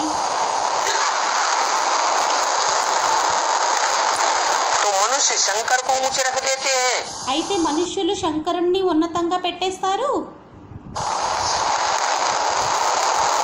और शिव शंकर को मिला देते हैं। మరియు శివశంకరుల్ని కల్పేస్తారు. क्यों? ఎందుకని? शिव के साथ शंकर को मिलाए क्यों देते हैं? శివునితో పాటు శంకరుణ్ణి ఎందుకు కల్పేస్తారు? मिल सकता है क्या? లభిస్తారా? शिव की आत्मा का पार्ट శివుని ఆత్మ యొక్క పాత్ర शंकर की आत्मा के साथ मिल सकता है क्या? శంకరుని యొక్క ఆత్మతో కలుస్తుందా? ఏంటి मिल सकता है। కలుస్తుందా? अरे అరే शिव सदैव असोचता, శివుడు సదైవం అశోచత, ఆలోచించరు. और शंकर మరియు శంకరుడు सूक्ष्म शरीरधारी दिखाया जाता है। సూక్ష్మ శరీరధారిని చూపించడం జరుగుతుంది, मनन चिंतन मंथन में दिखाया जाता है। మనం చింతన మంతంలో చూపించడం జరుగుతుంది. तो शिव का पार्ट अलग అయితే శివుని యొక్క పాత్ర और వేరు, शंकर का पार्ट మరియు శంకరుని యొక్క పాత్ర अलग। వేరు. दोनों को मिलाने का तो कोई मतलब ही नहीं, ఇద్దరిని కలిపేటటువంటి అర్థమే లేదు. परंतु भक्तों ने కానీ భక్తులు स्थूल रूप में मिला दिया। స్థూల రూపంలో కలిపేశారు. पर्सनालिटी एक ही है। ఎందుకంటే పర్సనాలిటీ ఒకటే అయ్యింది. एक ही पर्सनालिटी में दो आत्माएं ఒకే పర్సనాలిటీలో రెండు ఆత్మలు प्रवेश होकर काम करती है। ప్రవేశించి కార్యాన్ని చేస్తాయి.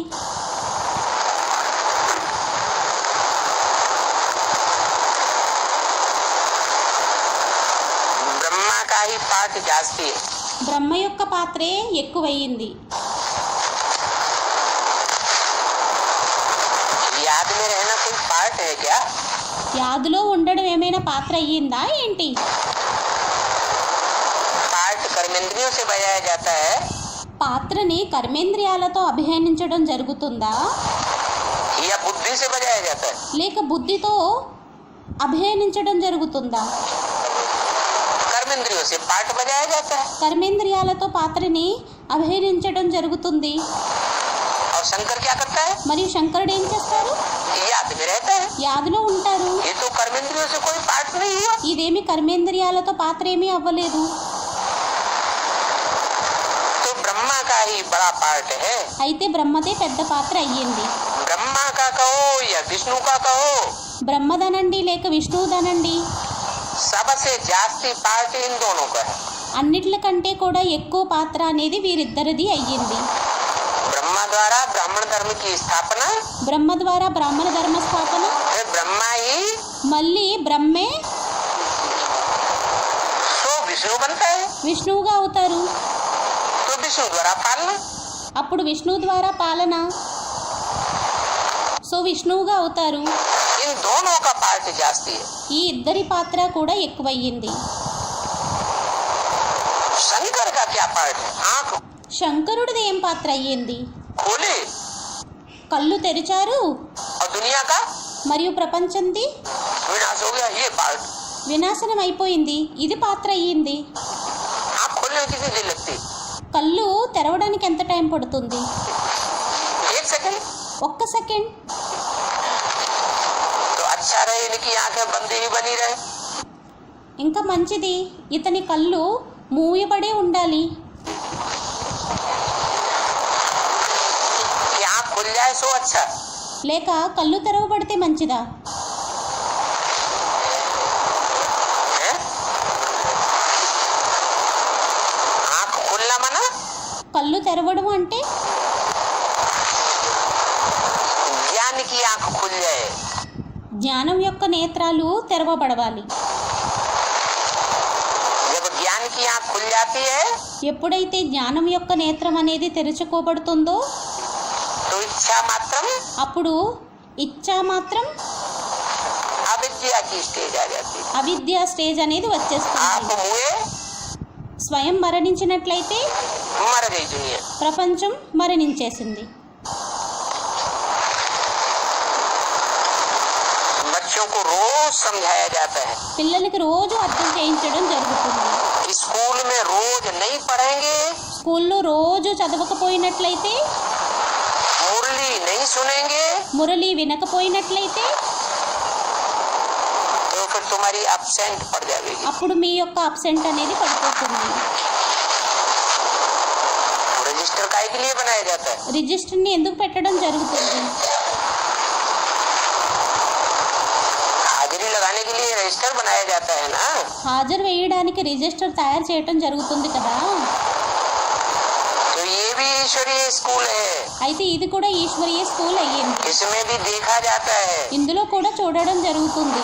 कि 63 जन्म जो लौकिक पढ़ाइयाँ पढ़ी, 63 జన్మలలో లౌకిక చదువులను ఏదైతే చదువుకున్నామో उन लौकिक पढ़ाइयों में आत्मा ने जास्ती ध्यान दिया ఆ లౌకిక చదువుల్లోని ఎక్కువ ఆత్మ అనేది ధ్యాస అనేది పెట్టిందా, या లేక भगवान बाप आकर जो पढ़ाई पढ़ाते हैं उसमें जास्ती ध्यान दिया? భగవంతుడు తండ్రి వచ్చి ఏదైతే చదువుని చదివిస్తారో అందులో ఎక్కువ ధ్యాస అనేది పెట్టామా?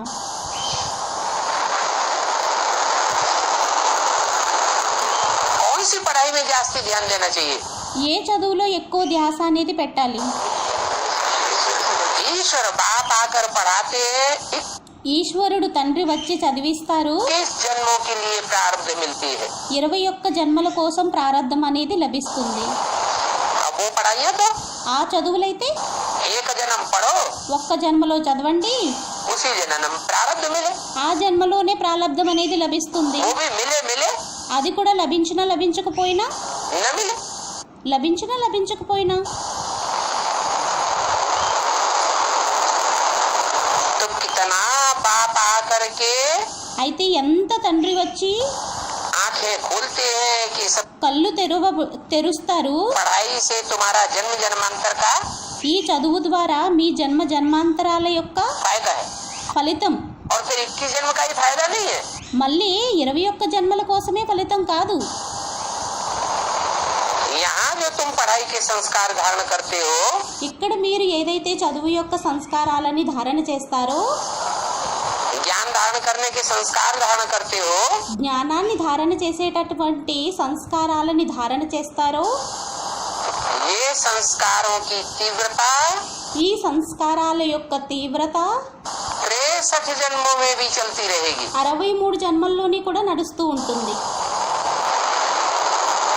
जो ये जितना यहाँ तीखा पुरुषार्थी होगा, ఎవరు ఎంత ఇక్కడ తీక్షణమైన పురుషార్థి అవుతారో वहाँ भी जन्म जन्मांतर అక్కడ కూడా జన్మ జన్మాంతరాలు ఎటువంటి పురుషార్థాన్ని చేస్తారు, तीखा पुरुषार्थ करते रहे। తీక్షణ పురుషార్థాన్ని చేస్తారు.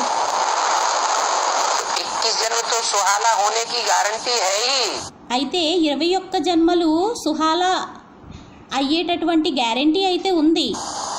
लेकिन 63 जन्म में भी కానీ 63 జన్మల్లోని కూడా वो आत्मा ఆ ఆత్మ फायदे में रहेगी। ఫలితంలో ఉంటుంది. तो यहाँ की एक जन्म की पढ़ाई అయితే ఇక్కడ ఒక్క జన్మ యొక్క చదువు और अनेक जन्मों की మరియు అనేక జన్మలది सुख शांति कमाई, సుఖశాంతి యొక్క సంపాదన. तो पढ़ाई की लिफ्ट तो जरूर चाहिए ना। అయితే చదువు యొక్క లిఫ్ట్ అయితే తప్పకుండా కావాలి కదా.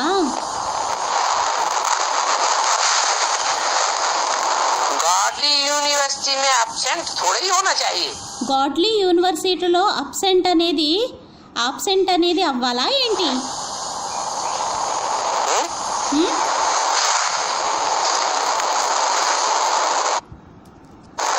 अच्छा, మంచిది.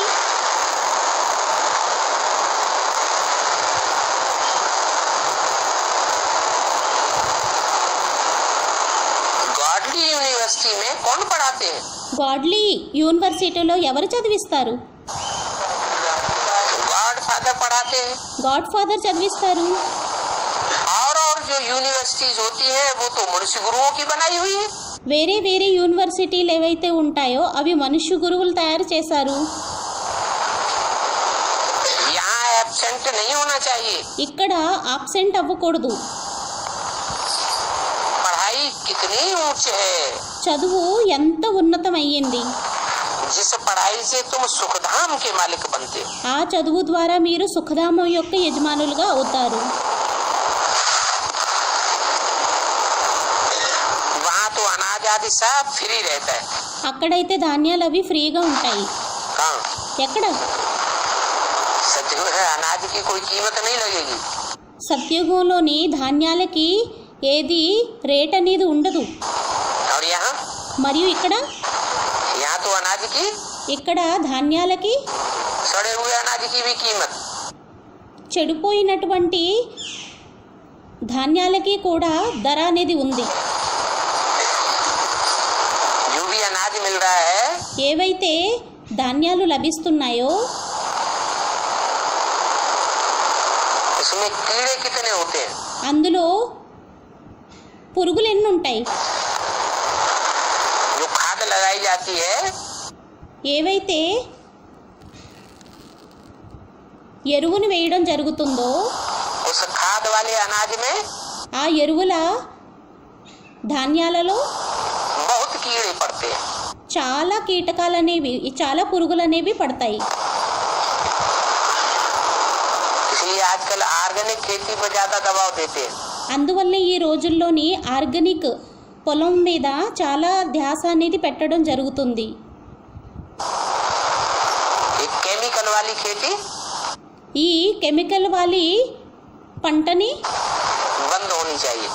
బంద్ అయిపోవాలి, ఆగిపోవాలి. तो అయితే वहाँ अनाज सब फ्री रहता है। అక్కడ ధాన్యాలన్నీ ఫ్రీగా ఉంటాయి. सात्विक अनाज होते हुए भी फ्री रहता है। సాత్విక ధాన్యాలు అయినప్పటికీ కూడా ఫ్రీగా ఉంటాయి. कोई पैसा नहीं लगता। ఏమి డబ్బులు అనేవి అవ్వవు. अभी तो अनाज देखो कितना महंगा है। ఇప్పుడైతే చూడండి ధాన్యాలు ఎంత రేట్ అయిపోయాయి. जो खाद का अनाज है वो भी ఏదైతే కెమికల్ ద్వారా తయారు చేయబడ్డాయో అవి కూడా वो भी महंगा। రేట్ ఎక్కువ. 100 वर्ष में कितना महंगा हो गया है। 100 సంవత్సరాల్లో ఎంత రేట్ అనేది పెరిగిపోయింది. जो बुजुर्ग यहाँ बैठे हो तो जानते होंगे। ఎవరైతే ముసలి వాళ్ళు ఇక్కడ కూర్చున్నారో వాళ్ళకి తెలుసు कि बचपन में బాల్యంలోని गेहूं क्या भाव था। గోధుమలు ఏం రేట్ ఉండేవి. क्या भाव था। ఏం రేట్ ఉండేవి. ఎంత రేట్ ఉంటుంది अरे याद नहीं है। గుర్తులేదా. అరే बचपन में ये पता नहीं कि गेहूं या अनाज क्या भाव था। చిన్నప్పుడు గోధుమల యొక్క రేట్ అనేది ఎంత ఉండేదో జ్ఞాపకం లేదా. रुपया 8 आना। 1 రూపాయ 8 అనాలు. और अब మరి ఇప్పుడు तो नोटों के नोट जाते हैं। ఇప్పుడైతే నోట్లకు నోట్లు వెళ్ళిపోతాయి. 100 वर्ष में कितना महंगा हो गया। 100 సంవత్సరాల్లో ఎంత రేట్లు పెరిగిపోయాయి. नहीं तो आगे कितनी सस्ताई थी। లేకుంటే ముందు ఎంత చవకగా లభించేవి. हद के अनाज की ही बात हो रही है कि बेहद के अनाज की भी बात हो रही है। హద్దు యొక్క ధాన్యాల యొక్క విషయమే జరుగుతుందా లేక బేహద్దు యొక్క ధాన్యాల విషయం కూడా జరుగుతుందా. है? बेहद का अनाज भी। బేహద్దు యొక్క ధాన్యాలు కూడా. बेहद का अनाज कौन सा है। బేహద్దు యొక్క ధాన్యాలు ఏమయ్యాయి. ज्ञान तो जल होता है। జ్ఞానం అయితే జలం అవుతుంది. ज्ञान का दूध होता है। జ్ఞానం యొక్క పాలవుతాయి త్రాగేవి. जो पीने की चीज है वो ज्ञान है। త్రాగే వస్తువులు ఏవైతే ఉన్నాయో అది జ్ఞానం అయ్యింది. और खाने की चीज है మరియు తినేటటువంటి వస్తువు ఏదైతే అయ్యిందో बुद्धि का भोजन है। బుద్ధి యొక్క భోజనం అయ్యింది याद। యాద్. तो बोला అయితే అన్నారు आगे अनाज की कितनी सस्ताई थी। మొదట ధాన్యాలు ఎంత చవకగా ఉండేవి. मना అనగా पहले जब सन 36 था మొదట ఎప్పుడైతే 1936 ఉండేదో तो जो जो आए ఎవరెవరైతే వచ్చారో ब्राह्मणों की दुनिया में బ్రాహ్మణ ప్రపంచంలోకి उनका याद వారి యొక్క యాద్ ऑटोमेटिक लगती थी ఆటోమేటిక్గా జోడింపబడేదా या मेहनत करनी पड़ती थी। లేక కష్టాన్ని చేయాల్సి వచ్చేదా. ऑटोमेटिक याद लगती थी। ఆటోమేటిక్గా యాద్ అనేది వచ్చేది. आने से ही एकदम अवस्था ऊंची चढ़ जाती थी। రావడంతోనే అవస్థ అనేది ఉన్నతంగా ఎక్కిపోయేది. और अभी మరి ఇప్పుడు खींच खींच के याद करनी पड़ती। లాగి లాగి యాద్ చేయాల్సి ఉంటుంది.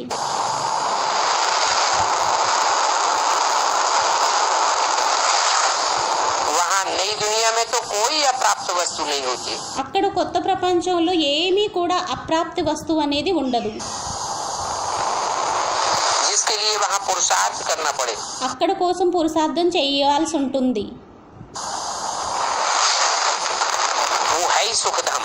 అదయ్యింది సుఖధామం. तुम अभी सुखधाम के लिए तैयारी कर रहे हो। ఇప్పుడు మీరు సుఖధామం కోసం తయారీ చేసుకుంటున్నారు. क्या तैयारी कर रहे हो। ఏం తయారు చేసుకుంటున్నారు.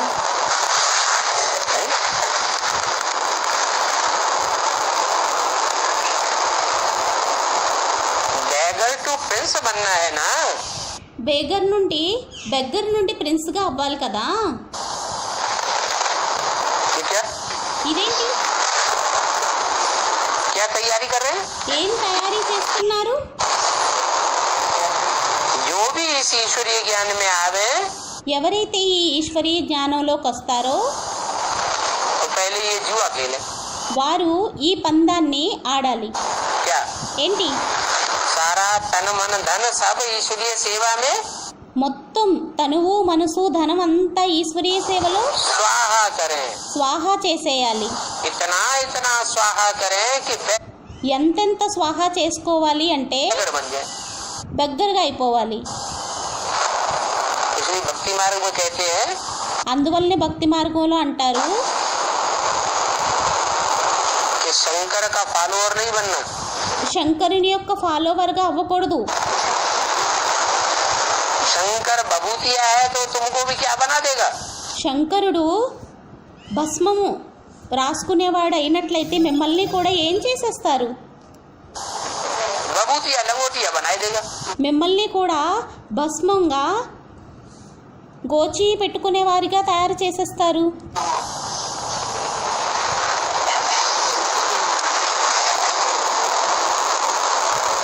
अभी तुम वहाँ जाने के लिए तैयारी कर रहे हो. ఇప్పుడు మీరు అక్కడికి వెళ్ళడం కోసం తయారీని చేసుకుంటున్నారు.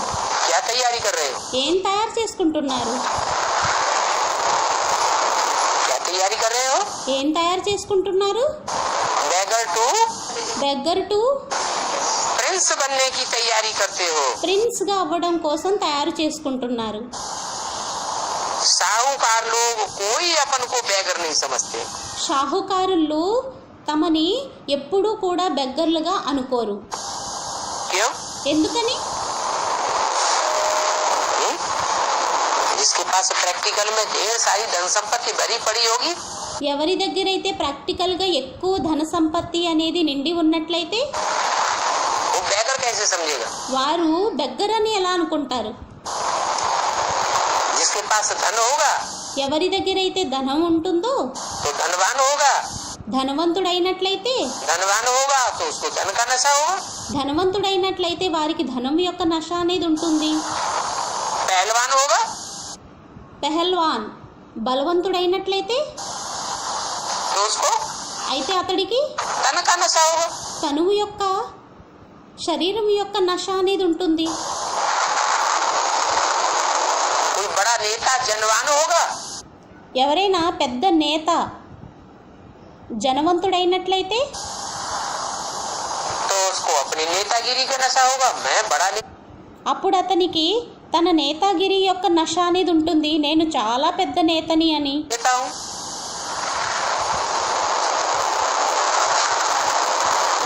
जिसको जो भी इस दुनिया की प्रभुता मिलती है ఈ ప్రపంచంది ఎవరికైతే అధికారం అనేది లభిస్తుందో उस प्रभुता का नशा ఆ అధికారం యొక్క నశ मद जरूर चढ़ता है. మదం అనేది తప్పకుండా ఎక్కుతుంది. इस दुनिया के जो भी साहूकार लोग हैं అయితే ఈ ప్రపంచంలో ఎవరైతే షాహుకారులు ఉన్నారో वो कोई भी अपन को बेगर नहीं समझते हैं. వారెవ్వరూ కూడా తమని బెగ్గరుగా అనుకోరు. और మరియు మీరు तुम अपन को बेगर समझते हो. మీరు మిమ్మల్ని బెగ్గరుగా అనుకుంటారు. प्रैक्टिकल में बेगर बनेंगे तो समझेंगे. ప్రాక్టికల్గా బెగ్గరుగా అయినట్లయితే అర్థం చేసుకుంటారా? या नहीं होंगे तो समझेंगे. లేక అవ్వకపోయినట్లయితే అనుకుంటారా? जो प्रैक्टिकल में बेगर बन चुके होंगे ईश्वर ఎవరైతే ప్రాక్టికల్గా की सेवा में ఈశ్వరీయ సేవలో బెగ్గరుగా అనుకుంటారో అయిపోతారో सब कुछ जिन्होंने अपना अर्पण किया होगा ఎవరైతే అన్నీ కూడా అర్పణం చేసేసారో तो अपन को बेगर समझेंगे. అప్పుడు వారు బెగ్గరుగా అనుకుంటారు. नशा रहेगा. నశ ఉంటుంది. अब हम बेगर टू ఇప్పుడు మేము బెగ్గర్ నుండి प्रिंस बनने वाले. ప్రిన్స్గా అయ్యేవారిమి. अच्छा మంచిది. बच्चों को పిల్లలకి ఓం శాంతి.